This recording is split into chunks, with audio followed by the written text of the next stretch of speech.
Hi friends, welcome to தேனெல்லி சமையல். உச்சி முதல் பாதம் வரை உடல் ஆரோக்கியத்தை மேம்படுத்த இட்லியும் வேண்டாம், தோசையும் வேண்டாம்.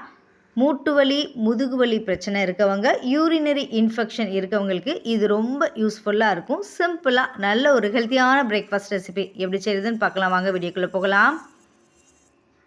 அதுக்கு ஃபஸ்ட்டு ஸ்டவ் ஆன் பண்ணி ஒரு கடாயை அடுப்பில் வச்சுட்டு 1/2 கப் அளவுக்கு காணம் இல்லைனா இதை கொள்ளுன்னு சொல்லுவாங்க, அதை எடுத்து வச்சுருக்கேன். அதை இதோடு சேர்த்துக்கோங்க.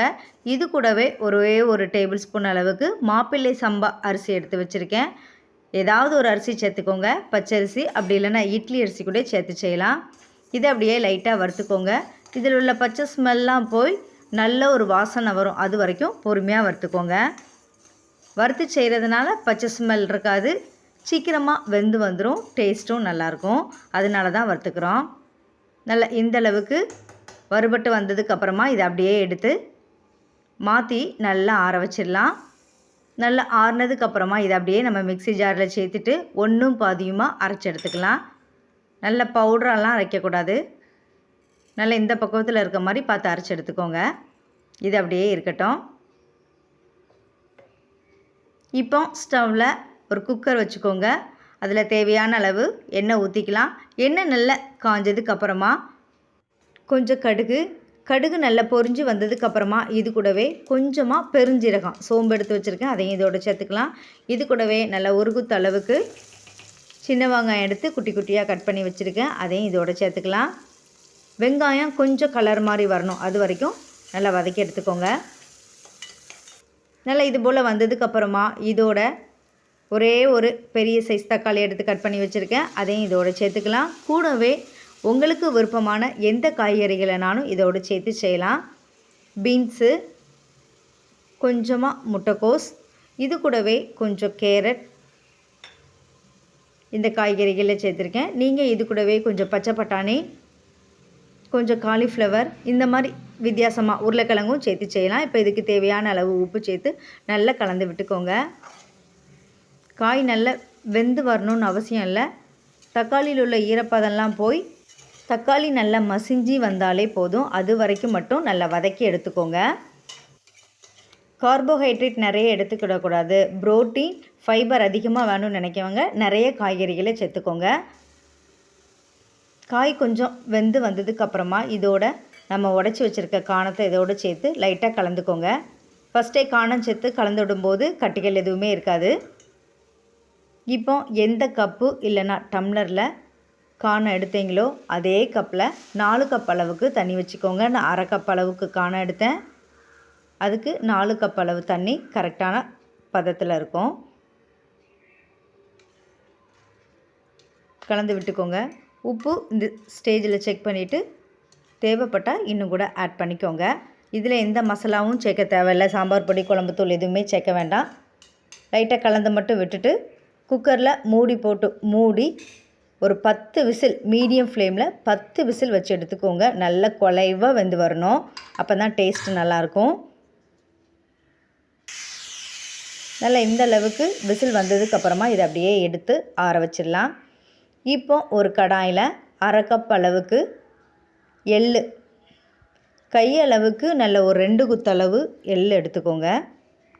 கருப்பு எள் அப்படி இல்லைன்னா வெள்ளை எள், எது உங்கள்கிட்ட இருக்கோ அதை சேர்த்துக்கோங்க.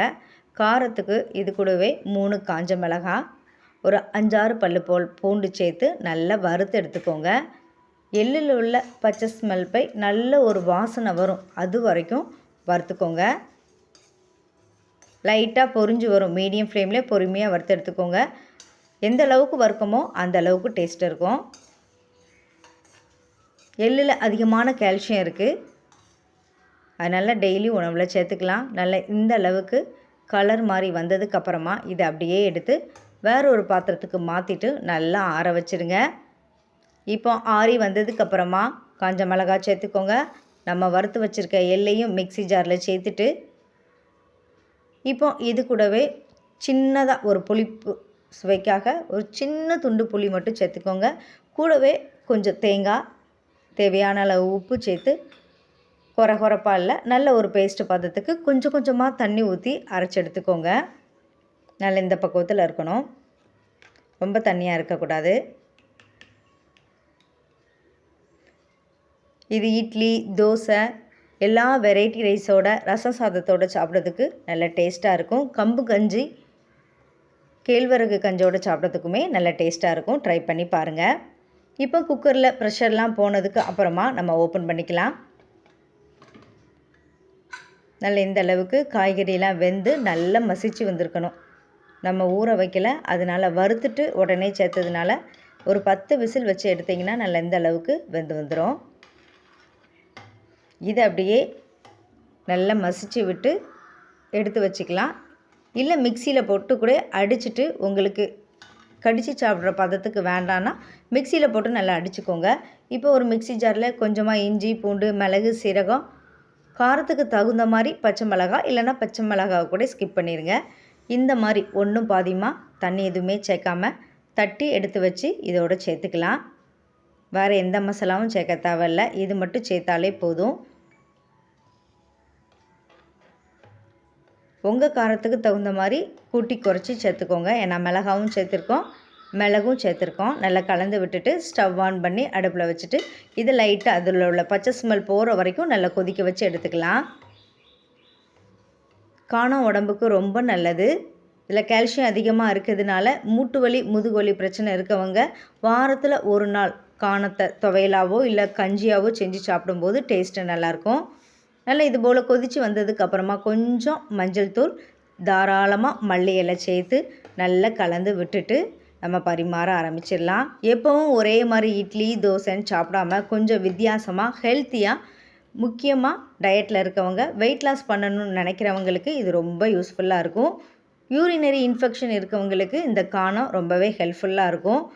இது போல் கொதித்து வர ஸ்டேஜில் நல்ல ஒரு கப் அளவுக்கு கெட்டியான தேங்காய் பால் இந்த இடத்துல சேர்க்குறதா இருந்தாலும் சேர்த்துக்கோங்க. அப்படி இல்லைனா தேங்காவை நல்ல பேஸ்ட்டாக அரைச்சி கூட இதோடு சேர்த்து லைட்டாக கலந்து விட்டுட்டு நம்ம பரிமாற ஆரம்பிச்சிடலாம். தேங்காய் சேர்த்து ரொம்ப நேரம் கொதிக்க வைக்கக்கூடாது. தேங்காய் சேர்த்து லைட்டாக கொதி வந்ததுக்கப்புறமா நம்ம இறக்கிடலாம். இந்த மாதிரி செஞ்சு கொடுத்தீங்கன்னா எல்லோரும் விரும்பி சாப்பிடுவாங்க. இதுக்கு பெஸ்ட்டு காம்பினேஷனாக எள்ளு துவையல், பச்சைப்பயிறு துவையல், நல்ல வறுத்துட்டு அரைச்ச தேங்காய் துவையல், மூணுமே நல்ல பெஸ்ட்டு காம்பினேஷனாக இருக்கும்.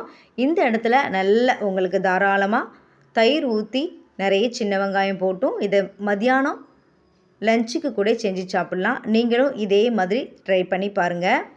தேங்காய் அப்படி இல்லைன்னா தயிர் ஏதாவது ஒன்று சேர்த்துக்கோங்க. டேஸ்ட்டை நல்லா இன்க்ரீஸ் பண்ணி கொடுக்கும். இதில் இரும்புச்சத்து, புரதச்சத்து, நார்ச்சத்து மூணுமே அதிகமாக இருக்கிறதுனால உடம்புக்கு ரொம்ப நல்லது. நல்ல ஹெல்ப்ஃபுல்லாகவும் இருக்கும். எப்போதுமே சுறுசுறுப்பாக இருக்கிறதுக்கும் நோய் எதிர்ப்பு சக்தியை அதிகரிக்கிறதுக்கும் இது ரொம்ப யூஸ்ஃபுல்லாக இருக்கும். நீங்களும் இதே மாதிரி ட்ரை பண்ணி பார்த்துட்டு எப்படி இருந்துச்சுன்னு கமெண்ட் பண்ணுங்கள். இந்த வீடியோ உங்களுக்கு யூஸ்ஃபுல்லாக இருந்துச்சுன்னா மறக்காமல் தேநெல்லி சமையலை சப்ஸ்கிரைப் பண்ணுங்கள். Thank you friends.